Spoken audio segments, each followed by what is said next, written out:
Bom, agora a gente vai iniciar a confecção da etapa de cones linguais inferiores. Então, vamos levar aqui o gotejador à cera amarela. Na interseção sempre da linha verde com a linha vermelha, a gente vai começar a levantar o cone.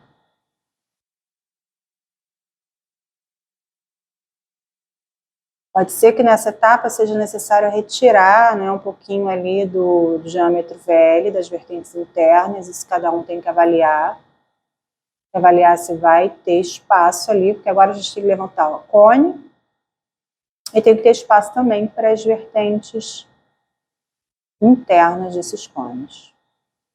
Está sendo mostrado agora aqui, olha, a gente está com a régua unindo a cúspide vestibular do dente em questão com a cúspide vestibular do dente do hemiarco oposto, do hemiarco homólogo, e a gente vê que os cones linguais, eles são mais baixos do que a régua. Isso significa que todos eles vão ser mais baixos do que as suas respectivas cúspides vestibulares. Então, agora a gente já iniciou a confecção do cone e vai começar efetivamente a dar a forma cônica, usando o conformador.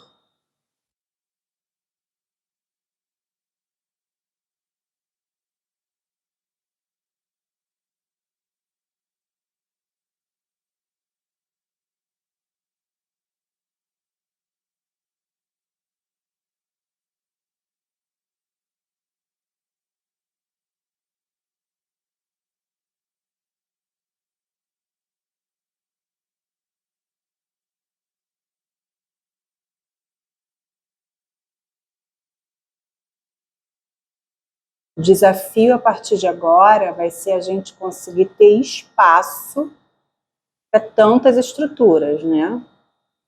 Agora a gente vai ter que ter espaço ali para o cone lingual, para a vertente externa desse cone lingual e para a vertente interna desse cone lingual.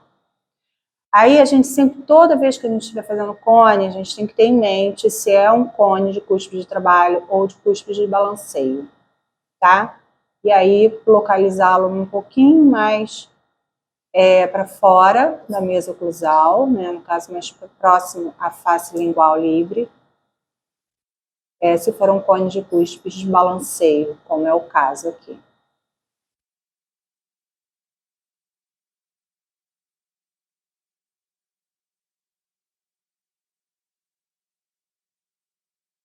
O interessante é a gente observar agora em outras vistas, né?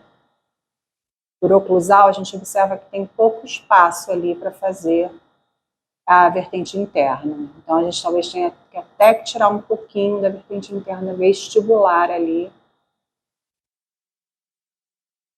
para a gente ganhar espaço. E a gente também deve analisar, olha, a altura dos cones. Então, a gente observa aquele movimento de unir a cúspide vestibular do dente em questão com a cúspide vestibular do dente homólogo, né, do outro hemiarco, e observar se os cones estão abaixo da régua. Tá? Então, isso também é uma maneira da gente verificar a altura dos cones. Só recapitulando, todos os cones linguais inferiores, eles são menores do que as cúspides vestibulares e, consequentemente, todos devem estar abaixo do nível da régua. Nessa etapa, a gente pode visualizar os cones linguais dos dentes inferiores finalizados. Então, o que a gente observa? Tá? A gente tem que observar que todos esses cones eles vão ter uma altura menor do que as suas respectivas cúspides vestibulares. Essa é a primeira característica. Tá?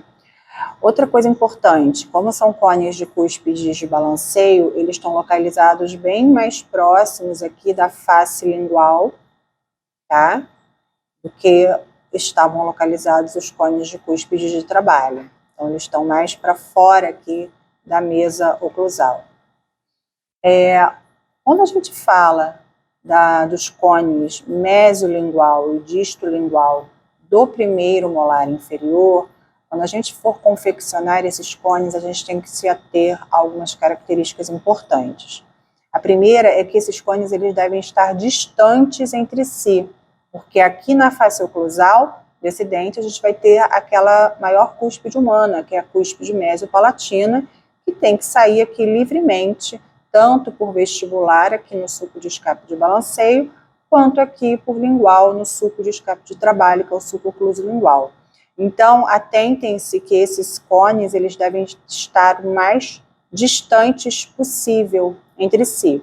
Então, o cone mesiolingual ele deve estar direcionado aqui na direção da ponta da cúspide mesio-vestibular, e esse segundo cone é mais ou menos aqui na direção do sulco ocluso disto vestibular, tá? Então, atentem-se a fazer eles distantes entre si.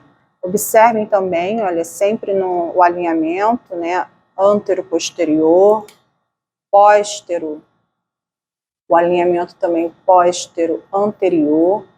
A gente tem que observar uma linha, imaginar, né, uma linha imaginária passando aqui pelas pontas das cúspides dos dentes vizinhos, né, e ver se os nossos cones estão alinhados.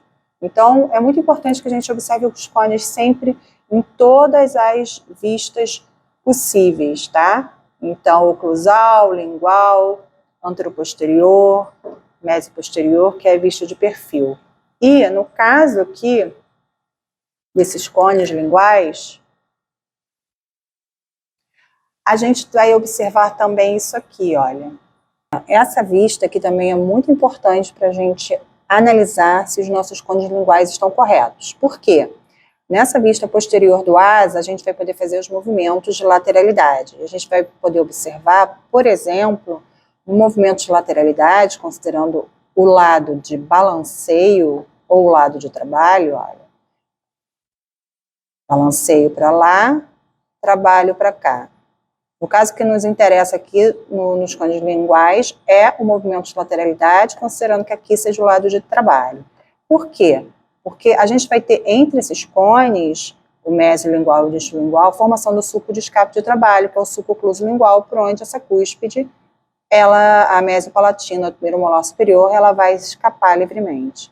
Então, quando vocês fizerem os cones de vocês devem observar esse movimento e verificar se, por acaso, a gente não tem nenhuma superfície aqui sendo alterada, né, pela presença dessa cúspide muito grande. A gente pode, por exemplo, ter um excesso de tamanho dessa cúspide, ter necessidade de abaixar um pouquinho a ponta de um cone, ou de afastar um pouquinho mais um do outro. Então, observem sempre esse movimento que é importante nessa fase dos cones linguais inferiores.